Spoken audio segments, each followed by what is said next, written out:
नमो नमः। आज हम लोग तत्सम एवं तद्भव शब्द इस टॉपिक पर विस्तृत रूप से चर्चा करेंगे। यह सामान्य टॉपिक है, सामान्य विषय वस्तु है, लेकिन इसकी उपयोगिता अत्यंत महत्वपूर्ण है। अगर आप ध्यान से देखें तो आपको पता चलेगा कि तत्सम एवं तद्भव शब्द से संबंधित प्रश्न छोटे छोटे कक्षाओं से लेकर के कक्षा 10, कक्षा 11, 12वीं से लेकर के ऊंचे के कक्षाओं में अथवा कॉम्पिटिटिव एग्जाम्स में भी पूछे जाते हैं। अगर आप कहीं पर कक्षा 9, 11 में नामांकन के लिए भी प्रवेश परीक्षा देते हैं, वहाँ भी इससे संबंधित प्रश्न पूछे जाते हैं। इसके बाद भी बीएड वगैरह का एंट्रेंस, टेट, सीटेट, इसके साथ साथ पीसीएस की परीक्षाओं में भी तत्सम एवं तद्भव शब्दों से प्रश्न पूछे जाते हैं। यह बहुत ही आसान है, लेकिन बहुत महत्वपूर्ण भी है। जरा सा आप ध्यान देंगे तो बहुत ही आसानी से तत्सम एवं तद्भव शब्दों को पहचानने की क्षमता आपके अंदर आ जाएगी और वो हमेशा काम आएगी। तो आइए आज हम लोग तत्सम एवं तद्भव शब्द का अध्ययन करते हैं। शब्द की परिभाषा यह आप सबको पता ही होगा। सार्थक ध्वनियों का जो समूह है वही शब्द कहलाता है और वह किसी न किसी अर्थ को बताने में सक्षम होता है। अगर शब्द के मुख्य रूप से हम भेद की बात करें तो दो भेद होते हैं, सार्थक एवं निरर्थक। व्याकरण के दृष्टिकोण से जो शब्द किसी भाषा में परिगणित किए गए हैं, जिनकी गणना की गई है, वो सार्थक शब्द कहे जाते हैं। और सामान्य बोलचाल की भाषा में हम लोग कुछ ऐसे शब्दों का प्रयोग करते हैं जो हम लोग देखते नहीं है भाषा में, या व्याकरण के दृष्टिकोण से उनकी गणना नहीं की जाती है, फिर भी उनका हम लोग प्रयोग करते हैं, तो उनकी गणना निरर्थक शब्दों के अंतर्गत किया जाता है। सार्थक शब्द जैसे घर, बाजार, राम, विद्यालय, हर वो शब्द जो विशेष रूप से किसी न किसी अर्थ को बताने में सक्षम हो, सार्थक शब्द कहे जाते हैं। निरर्थक शब्द जैसे चटाचट, टकाटक, फटाफट, दनादन, टनाटन, ऐसे शब्दों का प्रयोग हम लोग सामान्य बोलचाल की भाषा में करते हैं। जैसे दनादन मैंने उसको मारा इत्यादि। फटाफट मेरे प्रश्नों का जवाब दीजिए।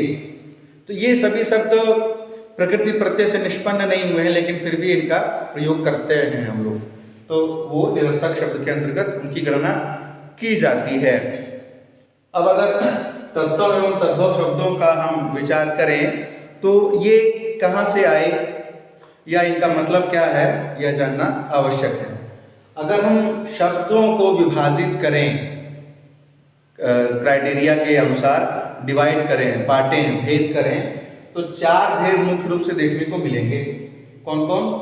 देशी या देशज, विदेशी अथवा विदेशज, तत्सम और तद्भव। ये चार मुख्य भेद शब्दों के हम कर सकते हैं। हमें ये पढ़ना है तत्सम एवं तद्भव, लेकिन इनका भी सामान्य परिचय जान लेते हैं। देशी या देशज जैसे शब्द से स्पष्ट है, देश से उत्पन्न या देशी भाषाओं से, अपभ्रंश भाषाओं से उत्पन्न या जो शब्द हिंदी में लिए गए हैं वो सभी देशी या देशज कहे जाते हैं। जैसे लोटा, डोसा, इडली, गोलगप्पा इत्यादि, चारपाई, ये जो शब्द हैं वो देश से ही भिन्न भिन्न क्षेत्र विशेष से उत्पन्न हुए हैं और हिंदी में इन सभी को मान्यता मिली हुई है, इसीलिए इनको देशज शब्द कहा जाता है।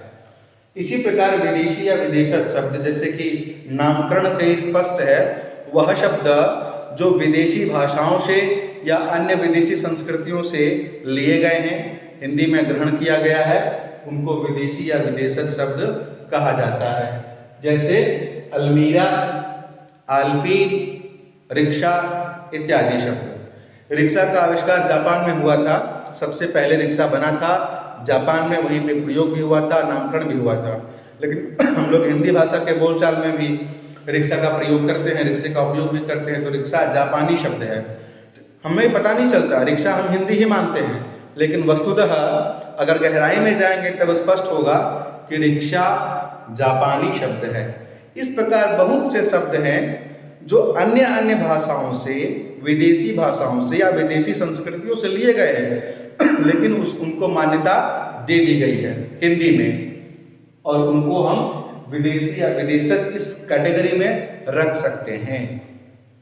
अब एक और पांचवा भेद जो है उसके बारे में चर्चा कर लेते हैं, फिर तत्सम एवं तद्भव शब्द को हम लोग पढ़ेंगे। एक होता है संकर शब्द। संकर जैसा नाम से स्पष्ट है, दो भाषाओं से मिलकर उत्पन्न शब्द संकर शब्द कहे जाते हैं। जैसे उदाहरण के लिए रेलगाड़ी, इसमें जो रेल शब्द है वो अंग्रेजी भाषा का है। जी, रेल शब्द अंग्रेजी भाषा का है और गाड़ी जो है वो हिंदी का है, तो दोनों को मिलकर के एक शब्द बना रेलगाड़ी। चूंकि दो दो भाषाएं हैं, मतलब दो दो भाषाओं का शब्द है, इसीलिए ये संकर शब्द कहे जाते हैं। उसी प्रकार से जांचकर्ता, जांच शब्द अंग्रेजी का है और कर्ता शब्द संस्कृत का है। तो अंग्रेजी और संस्कृत इन दो भाषाओं के शब्दों से मिलकर के एक शब्द बना जांचकर्ता, जिसका हम लोग हिंदी भाषा में प्रयोग करते हैं। इसलिए ये शब्द, इस प्रकार के शब्द संकर शब्द कहे जाते हैं। ये हो गए सामान्य रूप से चर्चाएं। अब हम लोग तत्सम एवं तद्भव शब्द की तरफ आगे बढ़ते हैं। जैसा कि नाम से स्पष्ट है तत्सम एवं तद्भव, नाम से स्पष्ट कैसे है? कंफ्यूजन हो रहा है आपको? आइए देखिए, स्पष्ट करते हैं। तत्सम में दो शब्द है। तत्सम, इस शब्द में दो शब्द छुपा हुआ है, एक है तत्, दूसरा है सम। एक तत्, दूसरा सम। तत् का अर्थ क्या है? संस्कृत, और सम का अर्थ है समान। तत् का अर्थ संस्कृत, सम का अर्थ समान। बहुत ही आसान है, एक बार आप समझ लेंगे कभी भी आप भूलेंगे नहीं। तत्सम का मतलब पहले समझिए। तत् मतलब संस्कृत, सम मतलब समान। अर्थात जो शब्द संस्कृत में जिस प्रकार प्रयोग हुए हैं उसी प्रकार अगर हिंदी में भी प्रयोग हो रहे हो, बिल्कुल परिवर्तन न किया जाए, एकदम संस्कृत के समान ही हिंदी में भी प्रयोग हो, वो शब्द तत्सम शब्द कहे जाते हैं।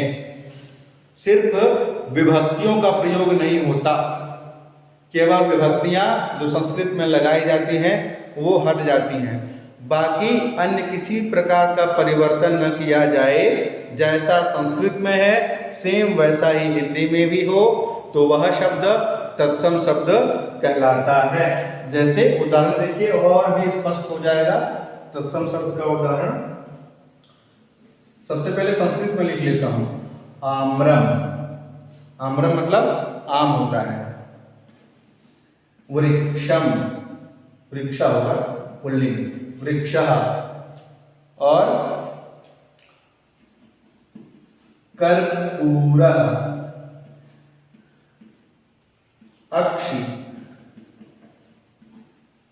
अक्षिः, कर्णम। ये सभी शब्द संस्कृत में लिखे गए हैं। आम्रम, वृक्षः, कर्पूरः, अक्षिः, कर्णम। अब देखिए विभक्तियां हटा दीजिए। आम्र, अगर हम हिंदी में आम्र का प्रयोग करते हैं वह शब्द तत्सम कहलाएगा। वृक्षः की जगह वृक्ष का प्रयोग कर रहे हैं तो वो तत्सम कहलाएगा। कर्पूरः की जगह कर्पूर का प्रयोग कर रहे हैं, तत्सम। अक्षि की जगह अक्षि विसर्ग हटा दिए, तत्सम। कर्णम की जगह कर्ण, कान। तो ये सभी शब्द, और जैसे कुछ और शब्द, मार्गः, विसर्ग हटा दिए, मार्ग, मैं उस मार्ग से जाना चाहता हूं, तुम इस मार्ग से मत जाओ। तो मार्ग का प्रयोग हमने किया विभक्ति हटा के, और कुछ परिवर्तन हमने किया? बिल्कुल नहीं। तो यह स्पष्ट हो जाता है तत्सम शब्द का क्या मतलब है। एक बार पुनः सुन लीजिए। संस्कृत में प्रयोग किए गए शब्दों का विभक्तियों को हटा करके अगर हम उसी प्रकार हिंदी में प्रयोग कर लें, कुछ भी परिवर्तन न करें, तो वो शब्द तत्सम शब्द कहे जाएंगे। बिल्कुल। अब तद्भव, इसी पैटर्न पे तद्भव की व्याख्या करिए और बहुत आसानी से समझ में आएगा। यहां भी तत् शब्द का अर्थ वही है, संस्कृतम। तत् शब्द का अर्थ संस्कृत, और भव शब्द का अर्थ क्या है? उत्पन्न। तत् मतलब संस्कृत, भव मतलब उत्पन्न, अर्थात संस्कृत से जो शब्द उत्पन्न हुए हैं वह शब्द तद्भव कहलाते हैं। हिंदी भाषा में ऐसे शब्द जो संस्कृत से यत्किंचित परिवर्तन के साथ हिंदी में स्वीकार किए गए हैं, जैसे हम लोग संस्कृत में प्रयोग करते हैं, सेम उसी प्रकार से उसका ग्रहण हिंदी भाषा में न किया गया हो, अपितु थोड़ा बहुत परिवर्तन के साथ हमने उसको स्वीकार किया हो, तो वह शब्द तद्भव शब्द कहे जाते हैं। जैसे उदाहरण देखिए, इसी पैटर्न पे अगर हम उदाहरण देखें तो आम का प्रयोग करते हैं ना हम लोग हिंदी में, आम। आम्रम से आम्र अगर है तत्सम है, और आम हो गया तो वो तद्भव हो गया। उसी प्रकार से कर्पूर, तो कर्पूर अगर हम प्रयोग करेंगे तत्सम, और हमने र हटा दिया कपूर, सामान्य बोलचाल की भाषा में कर्पूर का प्रयोग करते हैं हम लोग, दोनों शुद्ध है। यह संस्कृत निष्ठ है, तत्सम शब्द है, और यह तद्भव शब्द है। कपूर शुद्ध है। अक्षी, अक्षी मतलब आंख होता है, अक्षी का प्रयोग करेंगे तो वह तत्सम कहलाएगा। अगर हम आंख का प्रयोग करेंगे तो वो तद्भव कहलाएगा, क्योंकि अक्षी शब्द जो है संस्कृत का है, अक्षी, उसी से आंख शब्द की उत्पत्ति हुई है, तद्भव है वह। तत् संस्कृत से भव उत्पन्न, अक्षी से आंख, कर्ण से कान, कर्ण शब्द जो है कान, उसी से उत्पन्न हुआ है कान, इसीलिए यह कान तद्भव है। नासिका संस्कृत में, और हम हिंदी में नाक का प्रयोग करते हैं, नासिका का भी कर सकते हैं। नासिका अगर करेंगे तो क्या कहलाएगा वो? बिल्कुल तत्सम, क्योंकि संस्कृत में भी नासिका, हिंदी में भी नासिका, कोई परिवर्तन नहीं, तत्सम। संस्कृत में नासिका, हिंदी में नाक, परिवर्तन कर दिया हमने, तो वो क्या कहलाएगा? तद्भव, नाक। इसी प्रकार अन्य भी शब्द हैं जिनकी एक लिस्ट आपके समक्ष में प्रस्तुत करने जा रहा हूं, एक क्लासिफाइड वर्गीकरण के रूप में। कौन तत्सम है, कौन सा तद्भव है, इसको देखिए। बस एक बात का ध्यान में रखिएगा, कभी चूक नहीं होगी। संस्कृत में प्रयोग किए जाने वाले शब्दों की तरह वही शब्द अगर हिंदी में भी प्रयोग हो तो तत्सम संस्कृत के समान। संस्कृत में प्रयोग किए जाने वाले शब्दों को यत्किंचित परिवर्तन के साथ अगर हिंदी में प्रयोग करें तो तद्भव, संस्कृत से उत्पन्न किंचित परिवर्तन के साथ वो तद्भव कहलाएंगे। अब देखिए आपके सामने आ रहा है इन सभी शब्दों के, तत्सम और तद्भव शब्दों के लिस्ट अलग अलग, साथ ही किस शब्द से किस शब्द की उत्पत्ति हुई। संस्कृत में कौन तत्सम था, संस्कृत में कौन मूल शब्द था, हिंदी में कैसे तत्सम बना। संस्कृत में कौन मूल शब्द था, हिंदी में कैसे तद्भव बना, इसको देखिए, स्पष्ट हो जाएगा। इसके बाद भी अगर कहीं कोई कंफ्यूजन हो, कोई शंका हो, तो निश्चित रूप से आप कमेंट बॉक्स में अपने सभी प्रश्नों को लिख सकते हैं। मैं अग्रिम कक्षा में आपके सभी प्रश्नों का समाधान करूंगा। धन्यवाद।